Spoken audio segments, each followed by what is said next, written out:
Hello, my name is Sean Bird, and welcome to the CSIAC podcast.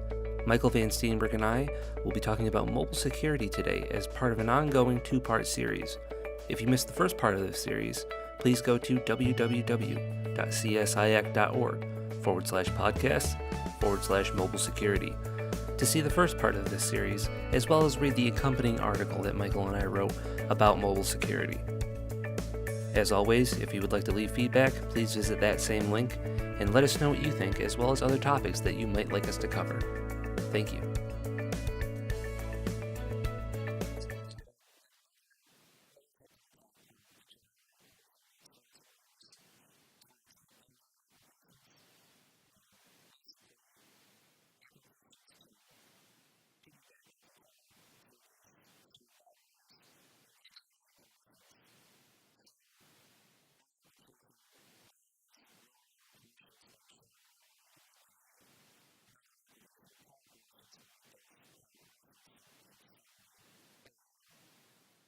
There are various payloads, right? Yeah. There's not a whole lot of protection against an application utilizing the shared permissions of a library. And I, without going too far into the library sharing as part of the Android operating system, it's a big deal, but it's way under the hood. So it's not something that even users can totally prevent. It's more of a developer thing.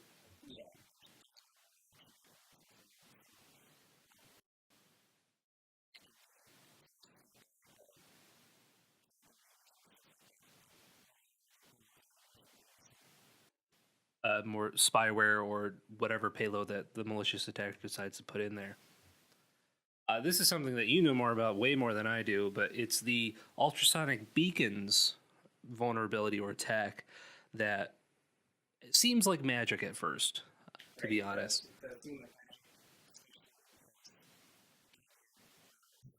And so, just to go over what people do before Mike describes how it actually does it. So, with ultrasonic beacons, people can get your television viewing habits, your location tracking across your house, conversations that you may have in your house, phone conversations that you have on devices that aren't even the mobile device that's been hacked. So, Mike, go over just a quick description of what it actually does. What is this attack?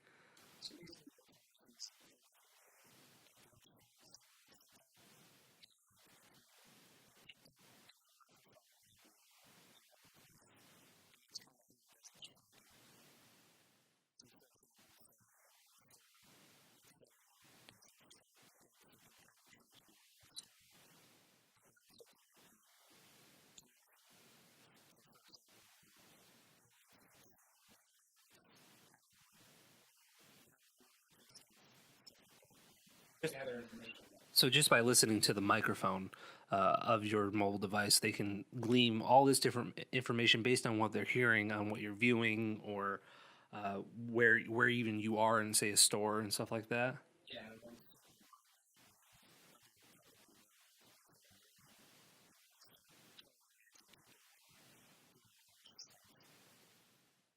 Let's talk a little bit more about the scams that are related to the mobile device area. So we have a few in the paper. We went over a few scams that are most commonly used in the mobile device world. One is the One Ring scam, which I did not know existed before this, because I haven't known anybody that's fallen privy to this. But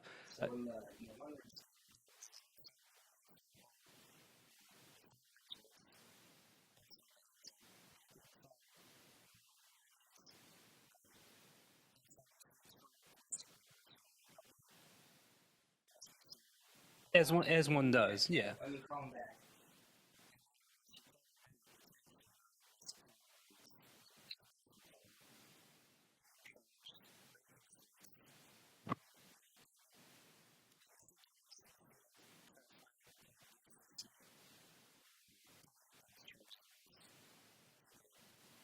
But really, it's a scam, and it's not. It's partially your fault, but you've been tricked. So that's the gray area. Someone in Romania could call you and it could show up as a domestic number, but calling them back actually charges your plan and gets them money. That's crazy. A little bit more about SIM splitting and SIM swapping. This is actually quite tricky because it's exploiting a vulnerability that is actually meant to help you. So it messes with a little bit of two-factor authentication, and it messes with the things, some of the steps that you would take to protect yourself.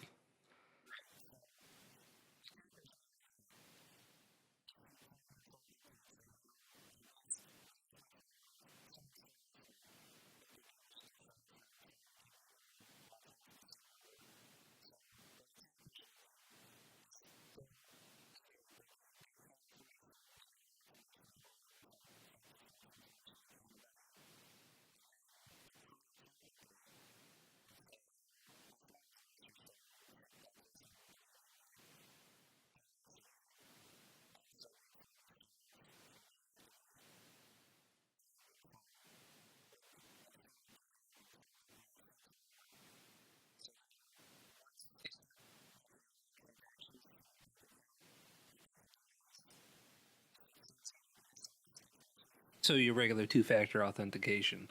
Yeah. So this is, I think, why mobile service providers like Verizon or AT&T or something like that, they have you set like pins and passwords and all this extra security on your online account, so people can't just go and activate a new SIM and pretend to be you, and then by in turn getting into your other accounts through all your two-factor authentication that you have set up.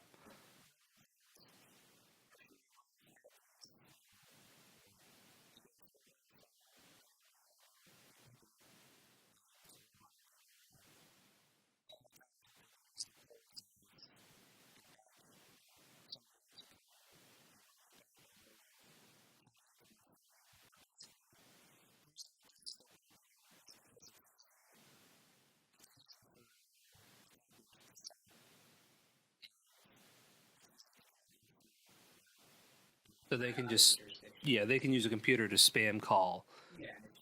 Yeah. It's cheap to make these international calls for the return that they're getting out of it for the scamming that they're doing.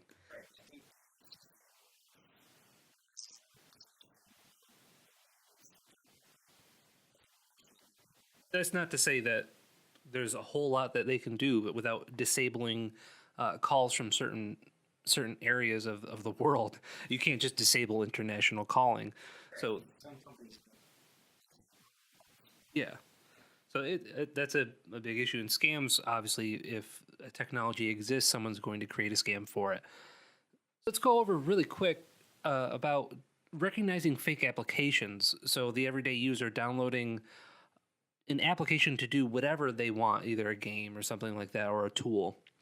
Well, a couple of things to look at for recognizing fake apps is like the number of downloads that they have. So if you're looking for an app and you want to vet the reputable ones, you want to look for something that has a decent amount of downloads, like 100,000 or a million or 15 million or something like that. You also want to look at the publishing dates. So you don't want something too old, right?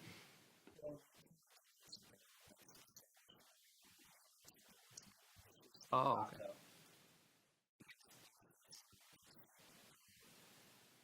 So something that's been around a while but still updated.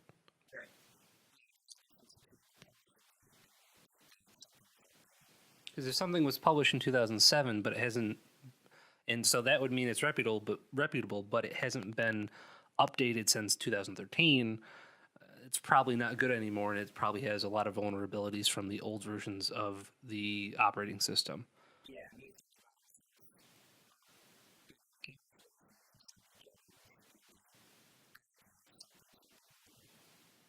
You also want to look at the publisher name and the source of the application. So you don't want something that's from a company that sounds a little bit off, or maybe there's a misspelling of a reputable application developer, and they're submitting a game or a app that kind of sounds like the app that you wanted, but their name is a little bit off. So it's really important to go through the list of the applications that are the top search results to make sure that you're getting the right one before you install it and give something permission that you don't want to give it.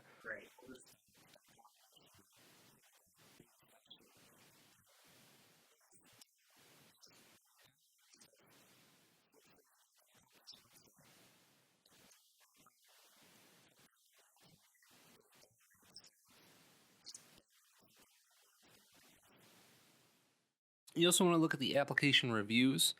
It's important to note that people can pay for reviews. This is something that can happen. You can see something with hundreds of reviews, but they're all not real. Yeah, it's not just important to see how many reviews that there are, but what the reviews actually say. So don't just look at the 5-star reviews. Look at the 2, 3, the 1, 2, 3-star reviews to see if the application is actually legit, because they could just buy 4 and 5-star reviews of an application. Along the lines of protecting your data, and we went over a lot of this earlier and mentioned a lot of this, but encrypt everything you can. Any service that you provide, or that not that you provide, that you use, make sure it's using encryption, HTTPS. Yeah, and make sure that, or even your email for your work, make sure they're using encryption for the data that you're sending over the network.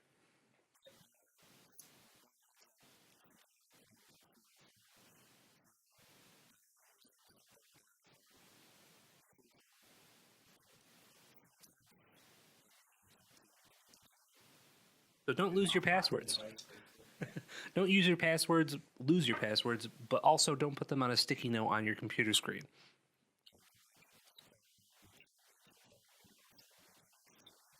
Yeah, don't let your kid play with your phone and accidentally hit your number of retries. Also, to protect your data, do two-factor authentication wherever you can. So to log into some mobile applications, there's like a second step that would be like sending an email with a code, a one-time code to your email account that you'd have to put in, or there's authenticator applications for certain services. Anywhere you can, it's highly recommended to do two-factor authentication. Even though we talked about vulnerabilities that kind of would subvert that, it's still the best practice. Also, to protect your data, phone tracking. So,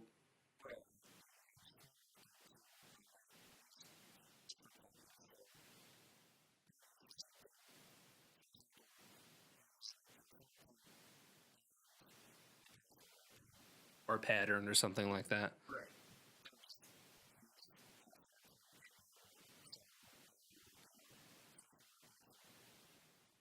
So a lot of like facial recognition is one of the main, not the main, one of the newest, like hottest trends on unlocking things. But I think even it just came out that iOS was fooled. The iPhone 10 was fooled by a mask that someone wore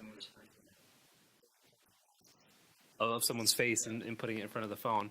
So even that's not safe. So it's good to have facial recognition and a PIN, or facial recognition and a fingerprint, or something of the sort. So if your phone does get taken, as we mentioned at the beginning of the podcast, have GPS enabled and phone tracking enabled on your phone, so you can, one, not only find your device but mobily wipe it. So you can take your phone service provider, like your Android device manager or your Apple device manager, and you can wipe the data from the phone. So even if you can't get it back, they don't have your data. Yeah, obviously report it's done. Yeah.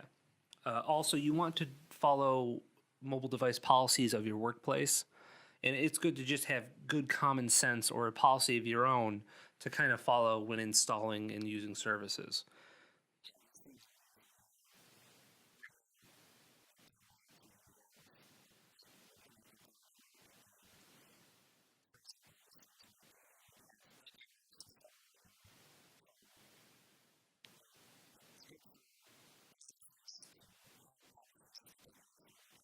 And enforce. Yeah, it would be bad for a employee's cell phone to be the source of a hack for an internal organization. That would be, I would assume, a admin's nightmare.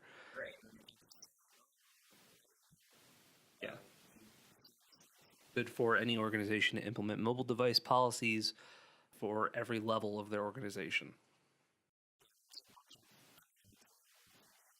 Oh yes, there's templates all over online that exist for that sort of thing. I hope that gives a good rundown of what you need to be looking out for in mobile device security. Again, there is a paper accompanying this podcast located on the CSIAC.org website. This concludes our 2-part series on mobile security. If you would like to give us feedback, again, visit us at www.csiac.org/podcasts/mobile security. Thank you.